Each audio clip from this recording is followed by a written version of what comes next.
Good morning, children. Now, today's class respiration part 9 is going to start. So, before this, I just want to recap the previous things, what we happened to learn about the process of respiration, where related to the concept of breathing, I happen to talk to you about the breathing organs involved in many in the other living creatures. So in the previous session also, after we completed the process of respiration, I happen to explain to you about the evolution of respiration in animals. That is, from the lower level, simple level of organisms to the complex level of organisms, how is this process of respiration carried on? What do the animals breathe? If they are simple and they do not have specified organs, do the animals breathe? And if they breathe, what are the structures helping in breathing? So this is what we happen to discuss, and there we came across many living creatures belong in this animal kingdom having different modes of respiration. And the unicellular animals, though they do not have any specified organs or things, with the single cell also they are carrying this exchange of gases and they are breathing by the process of diffusion.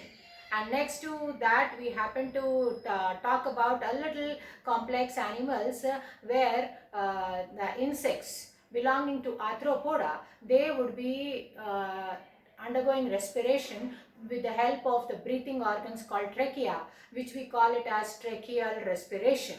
Then later I happen to explain to you about Annelida, taking earthworm as an example, in which moist skin is helping in respiration, which is called cutaneous respiration.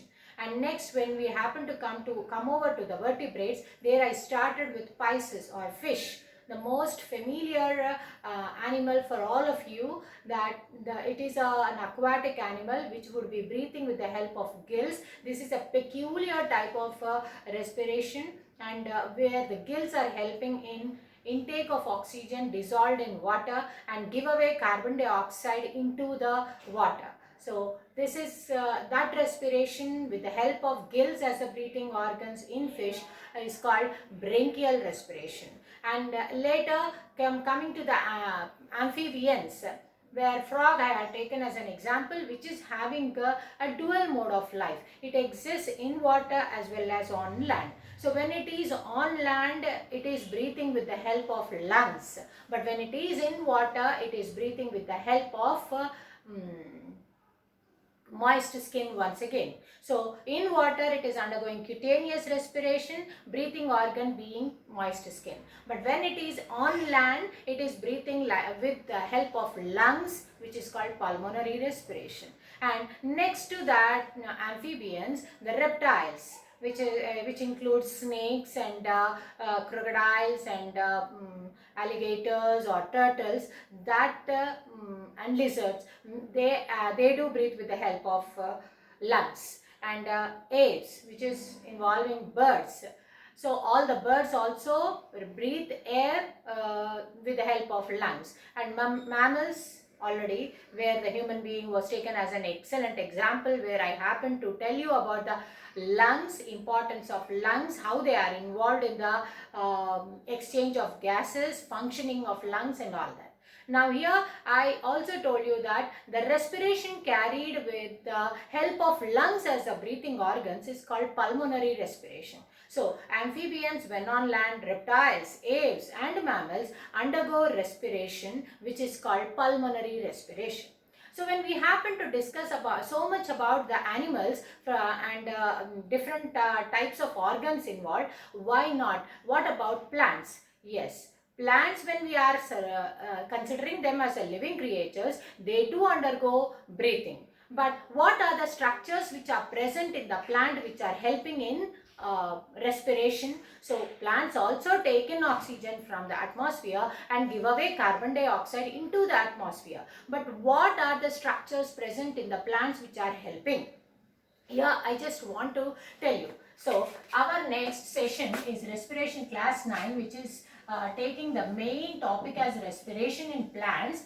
So plants being the living creatures which undergo autotrophic nutrition, which was explained in the form of photosynthesis for you in the previous topic. So they do undergo respiration. So what are the structures which are helping in plants? When we are talking about the leaves, which were the important part involved in autotrophic nutrition or involved in undergoing photosynthesis, these leaves, they are also helping in breathing. In the leaves, the structures present called stomata, the openings present on the lower surface of the leaf, which are helping in exchange of gases. So the stomata are helping in breathing. And how does this happen? I would be explaining. And next is when it is coming to the stem. So surface of the stem in the plants, that is also having certain structures called lenticels. So these lenticels are the apertures or pores through which the exchange of gases takes place. So these are helping in breathing. And when it is coming to the roots, the other important part which is of the plant, which are submerged in the soil, they too have certain structures on the surface of the roots. They have root hairs. So the root hairs where the cell walls are very thin, due to which the exchange of gases will be taking place. So in the roots, the root hair present. So these are all helping in breathing. All these three parts present in the plant, they are helping in breathing. So they are the breathing parts, and how by the process of diffusion, the breathing or exchange of gases takes place. So in plants also undergo respiration. The parts which are helping is within the leaves of the plants there are stomata which help in exchange of gases, and stem there are lenticels which help in breathing. Roots, the root hair, through the root hair the exchange of gases takes place. Now here how is this taking place? I would be just telling you. The process of diffusion goes on. So from the outside air to the inside into the plant cells, how it happens. Now let me just give you a brief description about the leaves. Now, if you people can remember that the transverse section of the leaf, when I happen to draw, the same thing I would be just drawing a rough sketch. So here the epidermis, and afterwards which is one celled thick, and these, and then we happen to see the parenchyma, palisade parenchyma and all. So this way the cells are arranged in the structure of the leaf. Then afterwards we have the other cells which are present, and they are having the air spaces in between the cells. So these spaces between the cells, the intercellular spaces, they are nothing but they are filled with air, and that is called air spaces. Similarly, now again the lower surface of the leaf I happen to take, and they have once again one celled thick, the lower epidermis. Here at this junction you are having it on the lower surface of the leaf the openings called stomata, and those stomata, the opening present, so this opening is called stomata, and so through this is called stomata, and on either side of this opening we happen to see about the guard cells. You happen to learn also in your 9th class. So now through this stomata the air enters into the leaf, and once it enters it is getting into the air spaces. So the space between the cells which I can take it as air spaces. So into the air spaces the air enters, and from the air spaces the diffusion, now diffusion is happening from the outside to the inside by the process of diffusion.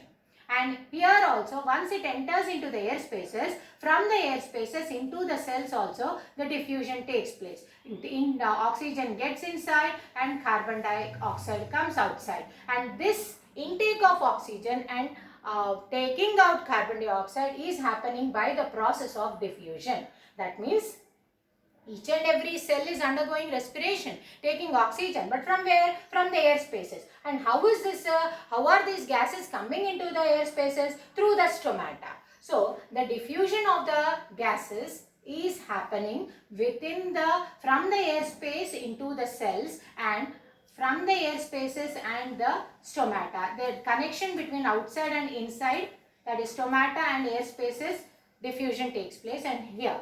So this way the stomata are helping in the structure of the leaf, which help in exchange of gases. So leaves help in breathing. Now when it is coming to the stem, the lenticels, the pores which are present, they are also helping in the same way in undergoing respiration, that is exchange of gases, no doubt. But how is that happening? That also by the process of diffusion. So through from the cells, the exchange of gases to the outside is happening. Intake of oxygen and taking out carbon dioxide to the outside atmosphere is happening by the process of diffusion. So same thing is happening in the case of roots also. So roots, when they are submerged in the soil. So now here from the soil, that is from the soil, the space present between the soil particles, from there the air would be getting into the roots, that is through the surface of the root hairs. There also again the process of diffusion is helping in the taking up breathing. Why? Because they are helping in taking the oxygen from the air, that is within the soil particles. The space is present within the soil particles. From there the oxygen enters into the roots.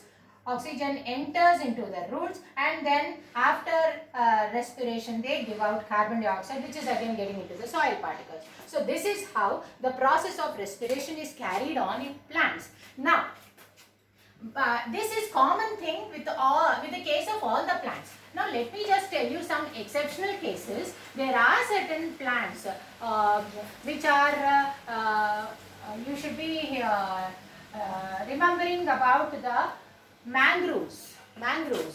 So mangroves we happen to learn in 9th class biology, which are characteristic feature is they grow in the marshy places or the wet soils, marshy areas. So here when marshy areas, what is the characteristic feature? The soil is wet soil, and that is called waterlogged.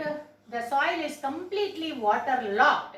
So what happens when the water is logged into the soil? There is no chance of the air present in within the soil particles. So there is no air. So how can they take the oxygen from the soil? It is not possible. At this time, in the case of mangroves, they develop the roots which are probing into the atmosphere. They are just coming out. Usually all the plants would be having the roots submerged into the soil, but in the case of mangroves, they would be having the roots which are projecting out to the above the soil. So such roots you happen to learn, which are called, why? Because they have to take the oxygen from the atmosphere. So since they are helping in breathing, we call them as breathing roots. And this breathing roots, which you call also as knees. So this is one characteristic feature in the case of mangroves, because they grow in marshy areas where the soil is wet or completely waterlogged, no chance of air entering. So exchange of gases cannot happen. At that time, the roots are coming to the surface of the soil, out of the soil, so which is called. So we also call them as aerial roots, because the roots are outside. So somewhere they would be probing this way. So this is a characteristic feature of mangroves, whatever it is, because the main purpose is that these plants, though they are growing in marshy areas, they should also undergo respiration, and for that they are doing the modification. They are undergoing certain modification. They are undergoing adaptation. In the lesson adaptations in 9th class biology, you happen to learn that they are called knees, and they are the breathing roots or the aerial roots, which are helping in exchange of gases. So they are helping. The main thing is they are helping in respiration, or I can also call respiratory roots. So the breathing roots or respiratory roots, which are helping in the process of respiration because of the waterlogged condition. So hope you are understanding about the respiration in plants. And now let me just discuss some activities which would be proving to us that plants undergo respiration. But it is not easy for us to observe the breathing process going on in the plants. It is not possible for us. So what do? So certain parts of the plants, let us take and observe the process of respiration. And you all know that respiration, when it is there, it is taking in oxygen and giving out carbon dioxide, and plus it is releasing the heat, which we happen to prove in the case of the respiration in human beings. So we happen to discuss certain activities also. Now here also, in order to prove that respiration is carried on in plants, what activity do we take up? First activity is our aim of this activity, first activity number 1. So here we are proving that to prove that CO2 is emitted due to respiration. Now how do we prove in the case of plants? So since we cannot take any part of the plant or any plant to observe respiration, so let's take for this we are using the germinating seeds or the sprouts. All of you must be familiar with the sprouts. Sprouts are nothing but any pulse seeds you can be just keeping up, which are soaked overnight. They are kept in water, they are soaked overnight, and then next morning you just drain off that water. With the water present in the seeds would be increasing in size, and at the same time the seed coat is becoming loose, and at the opening you will see a white colored structure, which you call that. When it is changing, that white color structure is coming out itself, you call that as sprouts. So they give a lot of nourishment also. Actually, the doctor prescribes all the people to be eating the sprouts. And these sprouts, now what is it? You all know that any plant to come, or any plant to be taking birth, it comes from a seed. So seed is giving birth to a baby plant. This you happen to learn in your lower classes. Now, how that seed is, now you take any seeds what your mother is storing in the kitchen containers, they do not give rise to the baby plants. Only when the seeds are given certain conditions of water. If the seed is provided with water and air and sunlight and then soil, if these conditions are provided, the seed would be germinating. It will be giving rise to a baby plant, and that is the giving rise to a baby plant or seed changing to a seedling. That itself we call it as seed germination, which you happen to learn in your lower classes. So when you are providing all these conditions, that means the soaked seeds or the sprouted seeds, they are ready to give birth to a baby plant. So such seeds we are taking as part of our activity. So what apparatus do we take? We would be taking the sprouts. So for this, you should be taking a wide mouthed jar, and in that you are taking the sprouts. The sprouts which you happen to seeds which you happen to soak overnight, these seeds you are taking up. And this wide-mouthed jar, you are enclosing it with a stopper, rubber stopper. Now in this rubber stopper, you are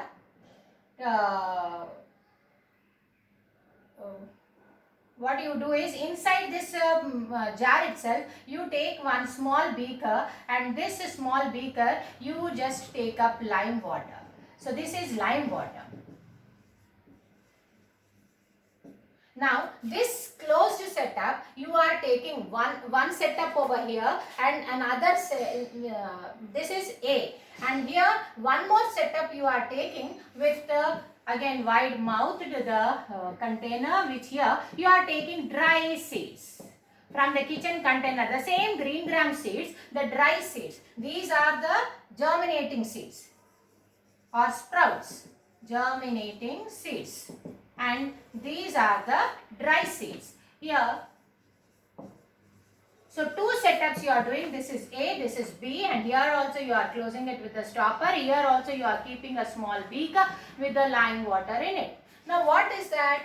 You just leave this setup for few hours or a day. At that time, what do you observe? In observation is, in the jar A, since the germinating seeds are there, they are undergoing respiration and they are taking oxygen from within the jar and they give away carbon dioxide. And this carbon dioxide released due to the respiration undergone by the germinating seeds is helping in turning the lime water milky. So by this I can tell that germinating seeds were undergoing respiration. They are releasing CO2 which is changing the lime water milky. But whereas in the case of B, the dry seeds taken, no respiration, because they are not sprouts, they are not germinating seeds. So no change, no respiration, no exchange of gases. So no CO2 is there. So the lime water remains the same as it was kept. It is the same. So by this process, I can say that plants undergo respiration, in which one part, when we are taking the germinating seeds which are ready to give birth to a baby plant, such seeds, if you observe, they are undergoing respiration and emitting CO2 which is turning the lime water milky. So by this I can prove that the plants also undergo respiration. One other activity I just want to tell you people, which is also proving that here also, in this case also, the same sprouts what you happen to take for this activity, one same thing you will be taking. So here in this case, again sprouts would be our thing. So which are soaked. So sprouts would be the thing. For this you will be taking one flask. And in this flask you are again taking these sprouts. So all these sprouts you are keeping up.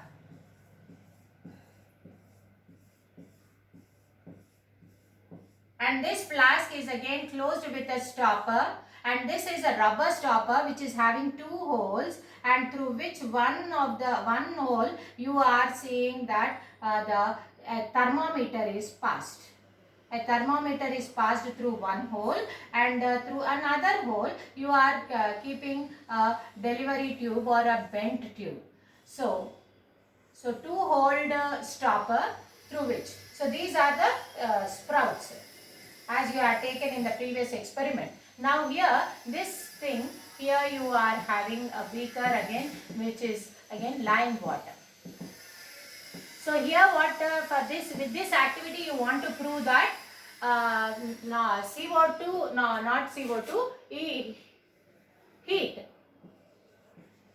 is emitted or heat is generated due to respiration. So how is that possible? Let's see. So we are taking the sprouts. Apparatus is flask, the sprouts in it, and a rubber stopper, one thermometer. We should see that we should dip the thermometer in such a way that the bulb of the thermometer is touching the sprouts, and through another hole this delivery tube is bent tube is passed. So now this setup you will be leaving it again for a period of 3 to 4 hours or so. At that time what you see is already you should be noting down the temperature reading on the thermometer. You all know that. So first you will be noting down first level which is called A1.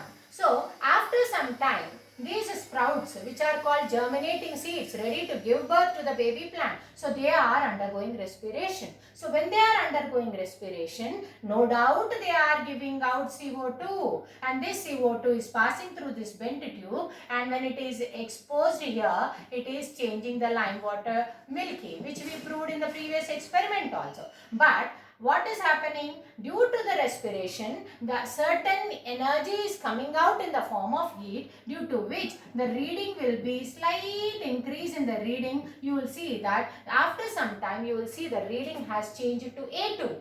So this is because of the heat generated by the germinating seeds. And how did this happen? Because they are undergoing respiration, and as a result, so you give the conclusion that because the germinating seeds are undergoing respiration, they do give out CO2. At the same time, they are liberating the heat, due to which is helping in raising the temperature in the thermometer. So by this activity also you are helping, or you are understanding that the plants undergo respiration. So it is you should be understanding that plants, which we you learn photosynthesis as a part of nutrition, now as a part of respiration also plants do undergo. What are the parts in the plants which are helping in breathing? At the same time, what activities can we do to understand the respiration in plants? Hope it is clear about the breathing in plants. Please try to correlate all this matter from the textbook and all. And read it, connect it, and concentrate. Do not get confused at all. Thank you, children. Hope it is clear.